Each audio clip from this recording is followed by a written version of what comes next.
প্রধানমন্ত্রী শেখ হাসিনা বলেছেন, ঘূর্ণিঝড় রিমালে ক্ষতিগ্রস্তদের ঘরবাড়ি করে দেব। মঙ্গলবার সকালে সরকারি বাসভবন থেকে ভিডিও কনফারেন্সের মাধ্যমে সরকারের আবাসন কর্মসূচি আশ্রয়ন-২ প্রকল্পের আওতায় সারা দেশে ৭০টি উপজেলার গৃহ ও ভূমিহীন পরিবারকে ১৮,৫৬৬টি বাড়ি হস্তান্তর কার্যক্রম উদ্বোধন অনুষ্ঠানে তিনি একথা বলেন।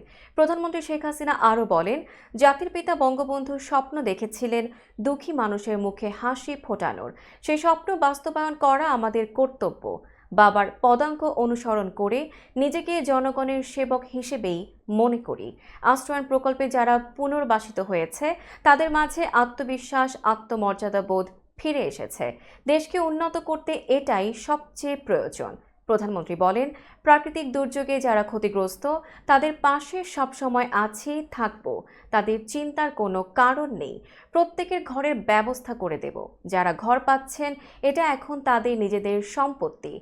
ঘরবাড়ি তৈরি করে কিভাবে মানুষের জীবনমান উন্নত করতে পারি সেই চেষ্টাই করে যাচ্ছি। ঘরগুলো ব্যবহারে যত্নবান হওয়ার আহ্বান জানান তিনি।